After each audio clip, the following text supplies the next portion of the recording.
السلام علیکم ورحمۃ اللہ وبرکاتہ۔ الحمد للہ رب العالمین والصلاة والسلام علی سید الانبیاء والمرسلین وعلى آلہ واصحابہ اجمعین ومن تبعہم بإحسان الی یوم الدین، اما بعد۔ محترم بھائیوں، بزرگوں، ساتھیوں، اللہ رب العالمین نے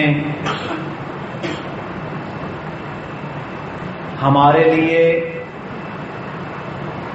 اسوہ اور نمونہ جناب محمد رسول اللہ صلی اللہ علیہ وسلم کی ذات گرامی کو بنایا۔ انسانوں کے لیے قیامت تک کے لیے جو کچھ فائدہ مند تھا وہ اللہ تعالی نے نازل فرما دیا اور پیارے پیغمبر صلی اللہ علیہ وسلم نے اس پر عمل کر کے دکھا دیا۔ اب کوئی اچھائی ایسی باقی نہیں رہ جاتی جو رسول اللہ صلی اللہ علیہ وسلم کو نہ پتہ چلی ہو، کیونکہ دین آپ علیہ الصلاۃ والسلام کی زندگی میں مکمل ہو گیا تھا۔ اللہ رب العالمین نے واضح طور پر میدان عرفات میں یہ آیات آپ پر نازل فرما کر اعلان فرما دیا، الیوم اکملت لکم دینکم، آج ہم نے آپ کا دین مکمل کر دیا ہے۔ جو اچھائی تھی وہ اسلام میں موجود ہے، جو شر تھا اس کے بارے میں اللہ نے اپنے نبی صلی اللہ علیہ وسلم کے ذریعے سے ہمیں آگاہ کر دیا۔ اب اگر کوئی یہ چاہتا ہے کہ وہ اچھائیوں اور خیر کی معراج پر پہنچے تو اسے کیا کرنا پڑے گا؟ رسول اللہ صلی اللہ علیہ وسلم کی اتباع کرنا پڑے گا۔ کوئی یہ چاہتا ہے کہ وہ شر سے بچ جائے تو اسے رجوع کرنا پڑے گا اللہ اور اس کے رسول کی طرف، وہ بتائیں گے شر کیا ہے۔ میرے محترم بھائیوں، جب اتنا صاف ستھرا، سچا، سچا اور کھرا دین اللہ تعالی نے ہمیں عطا کیا ہے تو پھر ہمیں یہ حق نہیں ہے کہ ہم اللہ کے نازل کردہ دین اور پیارے پیغمبر صلی اللہ علیہ وسلم کی سیرت کو چھوڑ کر یہاں وہاں ٹامک ٹوئیاں مارتے پھریں۔ یہ ہمارے پاس حق ہی نہیں ہے، اور اللہ تعالیٰ نے اپنے پاک کلام میں یہ واضح طور پر ارشاد فرمایا اطیعوا اللہ و اطیعوا الرسول، اللہ کی اطاعت کرو، اللہ کے رسول کی اطاعت کرو، ولا تبطلوا اعمالکم، اور اپنے اعمال کو برباد نہ کرو۔ یا ایھا الذین آمنوا اطیعوا اللہ و اطیعوا الرسول، اے ایمان والو اللہ کی اطاعت کرو، اللہ کے رسول کی اطاعت کرو، وَأُولِي الْأَمْرِ مِنْكُمْ، اور جو تمہارا حاکم اور امیر ہو اس کی اطاعت کرو۔ فَإِن تَنَازَعْتُمْ فِي شَيْءٍ، ہاں اگر تمہارا کسی بات پر کسی کے ساتھ بھی، امیر کے ساتھ، خلیفہ کے ساتھ آپس میں اختلاف ہو جائے، تنازع کھڑا ہو جائے، فَرُدُّوهُ إِلَى اللَّهِ وَالرَّسُولِ، تو پھر تم اسے اللہ اور اس کے رسول کی طرف لوٹا دو۔ جھگڑے کا فیصلہ کون کرے گا؟ اللہ اور اس کے رسول صلی اللہ علیہ وسلم۔ حق بات کا فیصلہ کون کرے گا؟ قرآن و سنت۔ اور فرمایا کہ تمہارے اوپر یہ لازم ہے کہ ہر جھگڑے اور تنازع کو اللہ اس کے رسول کی طرف لوٹا دو۔ ان کنتم تؤمنون باللہ والیوم الآخر، اگر تم اللہ اور آخرت پر ایمان رکھتے ہو۔ میرے محترم بھائیوں، یہ رجب کا مہینہ ہے۔ رجب کا مہینہ ان 4 مہینوں میں سے ایک ہے جو حرمت والے ہیں۔ 3 مہینے حرمت والے لگاتار ہیں، ذی القعدہ، ذی الحجہ اور محرم، یہ حج کے ایام ہیں، اور 1 مہینہ حرمت والا یہ جو رجب کے بالکل آخری دن چل رہے ہیں۔ رجب کا مہینہ جو کہ حرمت والا مہینہ ہے، اس کے علاوہ اس مہینے میں کوئی خاص عبادت یا کوئی خاص عمل رسول اللہ صلی اللہ علیہ وسلم سے ثابت نہیں. رجب کے مہینے میں دو چیزیں ہمارے معاشرے میں بڑی مشہور ہیں. ایک 22 رجب کو لوگ رجب کے کنڈے کرتے ہیں. وہ دن گزر چکے مگر ان کی تاریخ 125 سال لکھنؤ کے شہر سے شروع ہوئی جس کا دین کے ساتھ کوئی تعلق نہیں تھا. لوگ کہتے ہیں یہ سیدنا جعفر صادق رحمہ اللہ کی پیدائش کا دن ہے تو ہم اس لیے اسے سیلیبریٹ کرتے ہیں. یہ بھی غلط ہے, یہ بھی تاریخی طور پر ثابت نہیں ہے. اور اسی طرح رجب کے مہینے میں 27 رجب کو عام طور پر مشہور ہے کہ یہ معراج کا دن ہے. شاید کل آپ لوگوں نے دیکھا ہو کہ 27 رجب کو جناب لوگ مختلف قسم کے امور اور میسیجز اور معاملات کر رہے تھے, پروگرامز سیلیبریٹ ہو رہے تھے کہ یہ معراج کا دن ہے. میرے محترم بھائیوں, ایک بات یاد رکھ لو, معراج رسول اللہ صلی اللہ علیہ وسلم کو ہجرت سے پہلے ہوئی, یعنی آپ ابھی مکہ میں تھے اور یہ تقریباً 3 سال پہلے کا واقعہ ہے. لیکن اس کے بارے میں تاریخ کا تعین ثابت نہیں ہے. مورخین نے مختلف تاریخیں لکھی ہیں کہ کس تاریخ کو یہ معراج کا واقعہ ہوا. اس لیے کسی صحیح سند کے ساتھ یہ کہنا کہ جی 27 رجب کو معراج ہوئی یہ ثابت نہیں ہے. اور پھر ہمارے ہاں آج میسیجز چل رہے تھے, لوگ فون پر کہہ رہے تھے, ملاقات کرنے پر لوگوں نے کہا کہ جی ہمیں معاف کر دیں, اگر ہم سے کوئی غلطی ہو گئی تو ہمیں درگزر کر دیں. میں نے کہا جی کیا ہوا کہ جی آج معراج کا دن ہے اور آج رات لوگوں کی تقدیر کا فیصلہ ہوگا. یہ بات مشہور ہے. اور پھر کیا ہوتا ہے, ہر بندہ معافی مانگ رہا ہے, جی مجھے معاف کر دو, جی مجھے معاف کر دو, کیونکہ آج رات کو تقدیر کا فیصلہ ہونا ہے. یہ لوگوں میں عام ہے. میرے محترم بھائیوں, معراج کی رات کو تقدیر والی رات قرار دینا یہ کسی نہ قرآن کی آیت سے ثابت ہے نہ ہی کسی حدیث میں رسول اللہ صلی اللہ علیہ وسلم نے یہ کہا کہ معراج کی رات کو تقدیر بنتی ہے. بھائی معراج اللہ کے نبی صلی اللہ علیہ وسلم کا معجزہ ہے.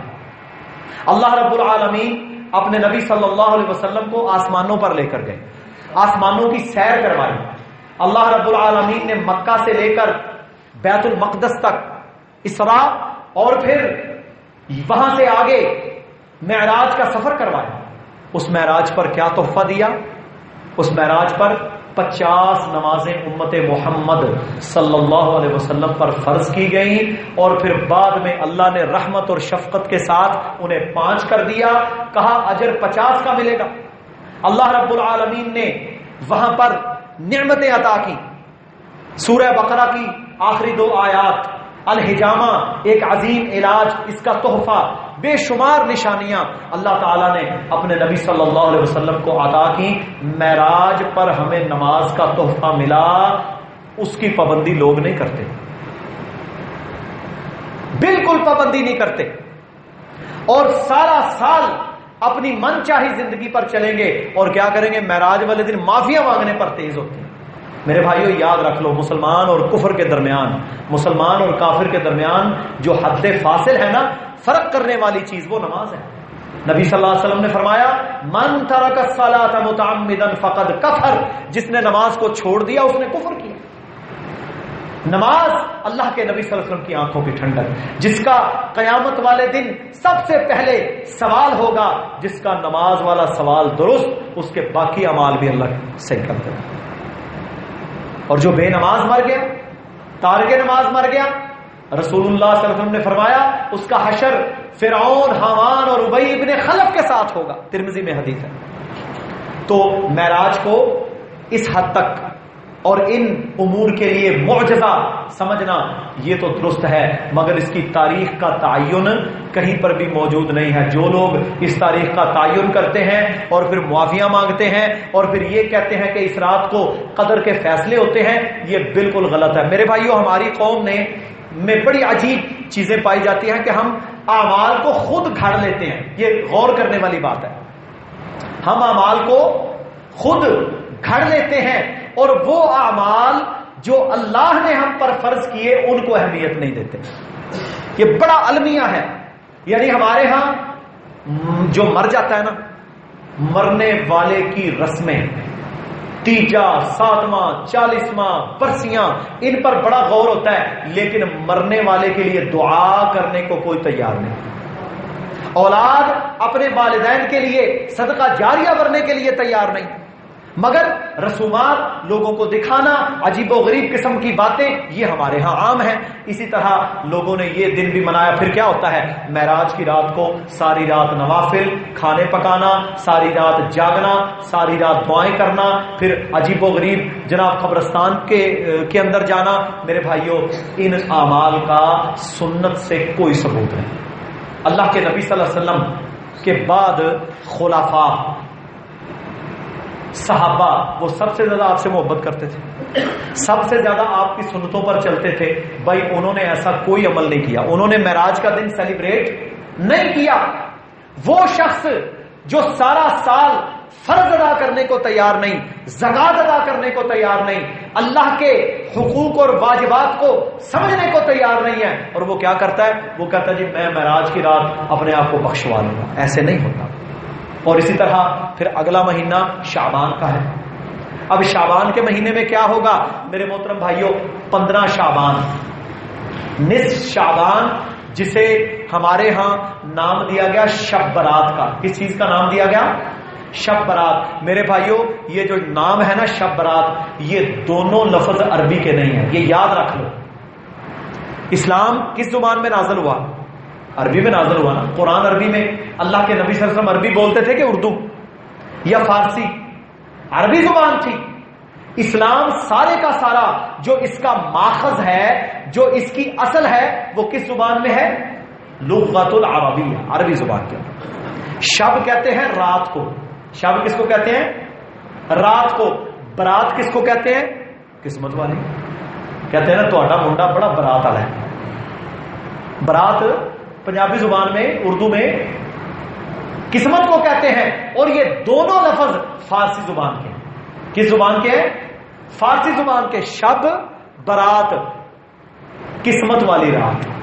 اچھا، پہلے لوگوں نے کس کو قسمت والی رات قرار دیا؟ شب معراج کو، جس کی کوئی دلیل قرآن و سنت میں موجود نہیں۔ جو اس میں عمل اللہ نے فرض کیے وہ نہیں مانے، ان پر عمل نہیں کیا اکثریت نے، مگر وہ عمل کیا جو اللہ کے نبی نے سکھایا نہیں، نہ ہی صحابہ نے کیا۔ دوسرے نمبر پر آئے گی شب برات، نصف شعبان۔ نصف شعبان کو کیا ہوتا ہے؟ یہ بھائی سنتے جائیں۔ پہلے نمبر پر کہتے ہیں جی شب برات والے دن تقدیر کا فیصلہ ہوتا ہے، موت زندگی لکھی جاتی ہے، درختوں سے پتے جھڑ جاتے ہیں، جس نے مرنا ہے وہ لکھا گیا، جس نے زندہ ہونا ہے وہ لکھا گیا، جو پیدا ہوگا وہ لکھا گیا، رزق لکھا گیا، فلاں ہوا۔ اچھا میرے بھائیوں، ہم مان لیتے ہیں کہ اس رات کو یہ فیصلے ہوتے ہیں۔ شب برات یہ لفظ ہے ہی فارسی زبان کا، اس کا اسلام کے ساتھ تعلق ہی کوئی نہیں۔ اور پھر کہتے ہیں انا انزلناہ فی لیلۃ مبارکہ، سورہ دخان کی آیت ہے۔ کہتے ہیں اللہ تعالیٰ نے قرآن میں فرمایا جی کہ یہ قرآن ایک مبارک رات میں نازل ہوا، اور اس سے مراد کون سی رات ہے؟ 15 شعبان۔ کون سی رات ہے؟ 15 شعبان، یعنی شب برات۔ اب کیا کرے گی ہماری قوم؟ پٹاخے، شرلیاں، آگ، فائر ورکس، سارے امور جناب 15 شعبان کو ہوتے ہیں۔ اور پھر کیا ہوتا ہے؟ سارے سال کا بے نمازی، سارے سال کا زانی، بدکار، سود خور، بے روز، وہ کیا کرتا ہے؟ وہ یہ سمجھتا ہے کہ میں اس ایک رات کو عبادت کروں گا، بس فارغ، میں بخشا گیا۔ قبرستان بھر جاتے ہیں رات کو، جناب ذکر کی مجلسیں، سب کچھ لوگ کرتے ہیں، مگر وہ ساری رات جاگنے والا، پوچھ لو آپ جتنے لوگ جاگتے ہیں 99.9% وہ ملیں گے جو صبح فجر کی نماز نہیں پڑھتے. رات پوری جاگتا رہے گا، گھر سے اجازت نہیں ملتی، پان کھانے کے لیے، سوٹے لگانے کے لیے، آوارہ گردی کے لیے ساری رات گھومتے رہیں گے. کیا ہے یہ شب رات ڈرامہ بنایا ہوا ہے. حالانکہ نصف شعبان کو رات کو جاگنا، عبادت کرنا اور کھانے پکانا، چراغاں کرنا، اس کی کوئی شرعی حیثیت نہیں ہے. پہلے لوگوں نے معراج کو یہ قرار دیا کہ تقدیر بدلتی ہے، پھر نصف شعبان یعنی شب برات کو انہوں نے یہ قرار دیا. اور میرے بھائیوں یہ شب برات کا لفظ یہ مجوسیوں، آگ کی پوجا کرنے والوں نے نکالا تھا، اور انہوں نے میرے بھائیوں اس دن میں پھر اپنی بدعت کو داخل کیا. کیا؟ چراغاں، شرلیاں، پٹاخے.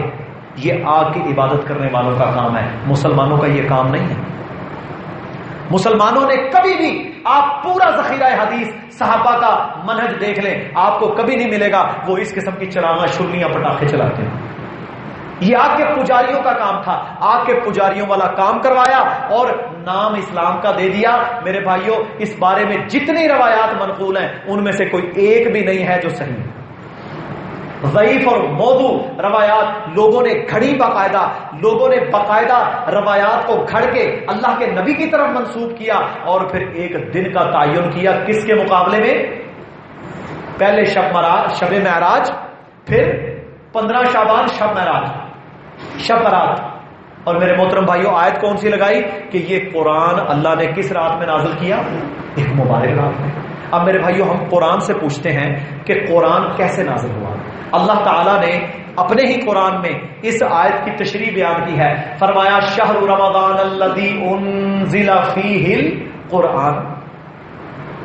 فرمایا میں نے تو یہ قرآن رمضان کے مہینے میں نازل کیا. اور وہ مبارک رات کون سی ہے؟ پوری سورت اللہ نے نازل فرمائی. بسم اللہ الرحمن الرحیم انا انزلناہ فی لیلۃ القدر. اللہ کہتا ہے یہ قرآن میں نے لیلۃ القدر میں نازل کیا. وما ادراک ما لیلۃ القدر. تمہیں کیا پتا ہے وہ لیلۃ القدر کیا ہے؟ لیلۃ القدر خیر من الف شہر. 1000 مہینے کی عبادت سے زیادہ ثواب ہے. تو میرے بھائیوں تقدیر والی رات لیلۃ القدر کون سی ہے؟ جو کہ رمضان میں ہے. رمضان کی آخری 10 راتوں میں سے جو طاق راتیں ہیں نا، 21، 23، 25ویں، 27ویں یا 29ویں، ان 5 راتوں میں سے ایک رات ہے لیلۃ القدر کی. اور اس رات اللہ نے قرآن نازل کیا. یہ وہ رات ہے جو تقدیر والی رات ہے، جس کے بارے میں رسول اللہ صلی اللہ علیہ وسلم نے کیا فرمایا؟ فرمایا کہ یہ وہ مبارک راتوں میں سے رات، اور اس کی نشانیاں بیان فرمائی، جو کہ معتدل رات ہے، جس میں نہ گرمی ہوتی ہے نہ سردی ہوتی ہے. صبح سورج اس طرح نکلتا ہے جیسے ایک تھال ہو پیتل کا، اس میں شعائیں نہیں ہوتی. ظالموں نے اس رات کو، اس مبارک رات کو جو رمضان کے آخری عشرے میں ہے، پہلے کیا کیا؟ شب معراج پر فٹ کیا، وہاں دلیل نہیں ملی، پھر شب برات پر فٹ کیا اور اس کی اہمیت کو کم کرنے کی کوشش کی.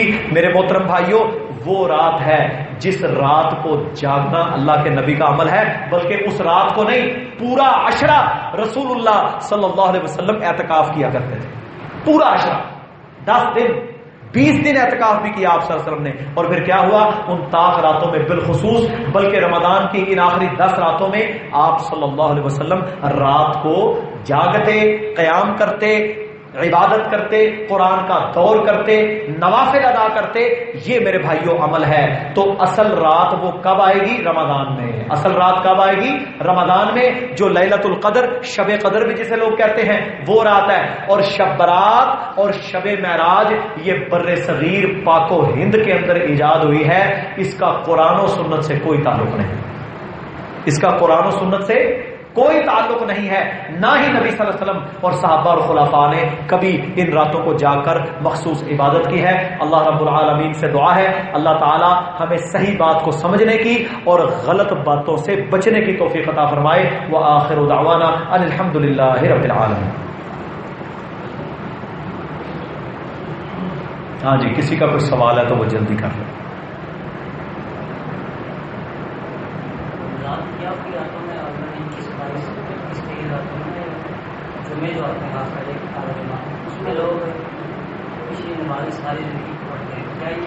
ہاں، رمضان کی آخری راتوں میں بعض لوگ جو آخری جمعہ ہوتا ہے نا، جسے جمعۃ الوداع کہتے ہیں لوگ، اس میں وہ قضائے عمری ادا کرتے ہیں۔ بھائی اس کی کوئی شریعتیت نہیں ہے، بلکہ شب برات کے دنوں میں بھی لوگوں نے نماز بنائی ہوئی ہے کہ بس یہ نماز پڑھ لو ساری زندگی کی نمازیں معاف ہو جائیں گی۔ ایسی بات نہیں ہے۔ جو بے نماز ہے اس کے لیے ایک ہی طریقہ ہے بچنے کا کہ وہ پکی سچی توبہ کرے، آئندہ نماز کی پابندی کرے، پچھلی نمازوں کا گناہ اللہ تعالیٰ اسے معاف کر دے گا، توبہ کرنی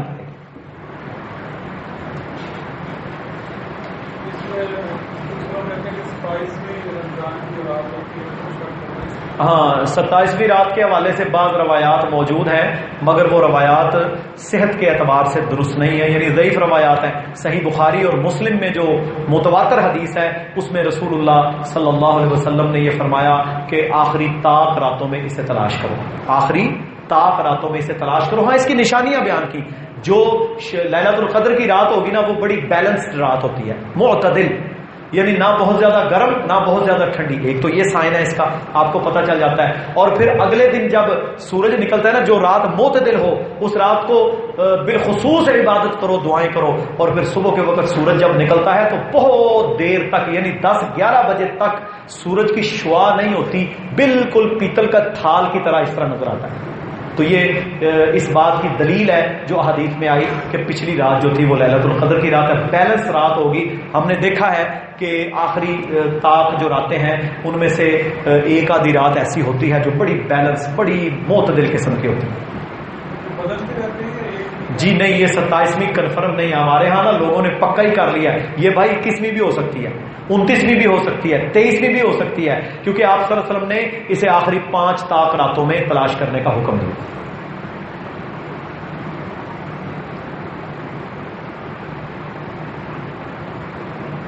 ٹھیک ہے جی، انشاءاللہ۔ سبحانک اللہم و بحمدک، اشہد ان لا الہ الا انت، استغفرک و اتوب الیک۔